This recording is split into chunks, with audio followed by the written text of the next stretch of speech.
Hi welcome back to our YouTube channel. ಇದು evening vlog ಆಗಿರುತ್ತೆ. So ಬೆಳಗ್ಗೆಯಿಂದ busy ಇದ್ದೀವಿ, ಸೊ ಹಂಗಾಗಿ ಯಾವುದು ವೀಡಿಯೋಸ್ ಎಲ್ಲ ಮಾಡಿರಲಿಲ್ಲ. ಸೊ ಈವ್ನಿಂಗಿಂದ ವೀಡಿಯೋಗಳು ಮಾಡಿಕೊಂಡೆ. ಪಾಪು ಆಟ ಆಡಬೇಕು ಅಂತ ಆಟ ಮಾಡ್ತಾಯಿದ್ದೆ, ತುಂಬಾ ಈಚೆ ಕರ್ಕೊಂಡು ಹೋಗು ಅಂತ. ಸೊ ಹಂಗಾಗಿ ಅವನು ಒಂದು ರೌಂಡ್ ಈಚೆ ಕರ್ಕೊಂಡು ಹೋಗೋಣ ಅಂತ ಈಚೆ ಕರ್ಕೊಂಬಂದಿದ್ದೆ. ಎಲ್ಲಿಗೆ ಹೋಗ್ತೀಯಪ್ಪ ಇವಾಗ? ಹಾಂ, ಶೂ ಹಾಕೋಣ. ಎಲ್ಲಿಗೆ ಹೋಗ್ತೀಯಾ?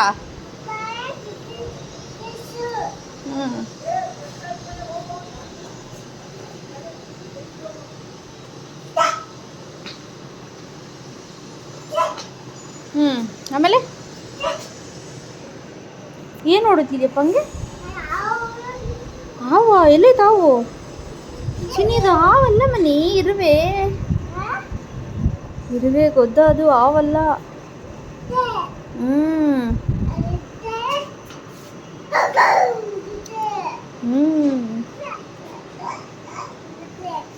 ಸ್ವಲ್ಪ ಹೊತ್ತೆಲ್ಲ ಆಟ ಆಡಿಸ್ಕೊಂಡು ಒಳಗಡೆ ಕರ್ಕೊಂಬಂದೆ. ಇವಾಗ ಸ್ವಲ್ಪ ಅಡುಗೆ ಏನಾರು ಮಾಡೋಣ ಅಂತ ಅಂದ್ಬಿಟ್ಟು ಬೆಂಡೆಕಾಯಿ ಇತ್ತು, ಬೆಂಡೆಕಾಯಲ್ಲಿ ಗ್ರೇವಿ ಥರ ಮಾಡ್ಕೊಳ್ಳೋಣ ಅನ್ನೋಕ್ಕಾಗುತ್ತೆ ಅಂತಂದ್ಬಿಟ್ಟು ಮಾಡ್ತಾಯಿದ್ದೀನಿ.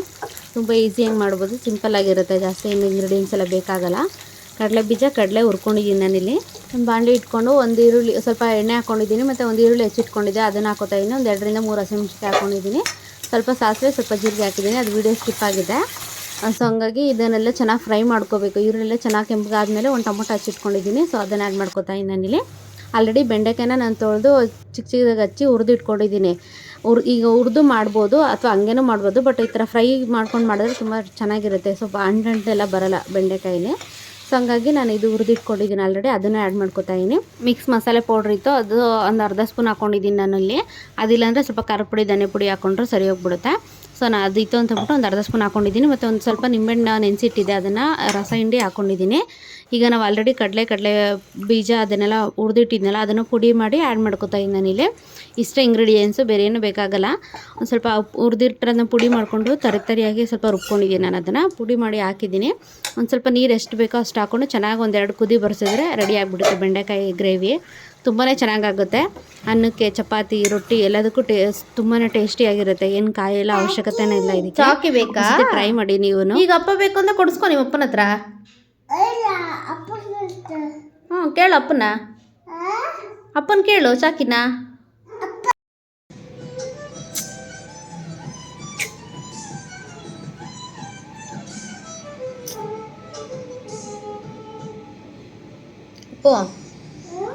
ಚಾಕಿ ಬೇಕಾ, ಐಸ್ ಕ್ರೀಮ್ ಬೇಕಾ? ಇಲ್ಲಿ ನೋಡಿಲಿ, ಚಾಕಿ ಬೇಕಾ, ಐಸ್ ಕ್ರೀಮ್ ಬೇಕಾ? ಚಾಕಿ. ಚೀಚಿ ಬೇಕಾ, ಚಾಕಿ ಬೇಕಾ?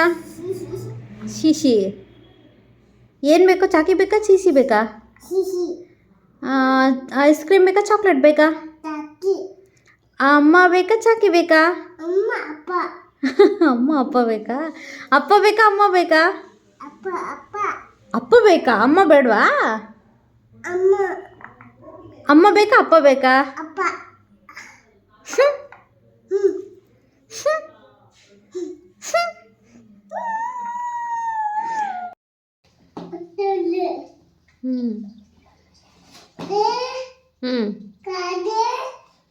ಖಾರ. ಟಾಟರ್. ಆಮೇಲೆ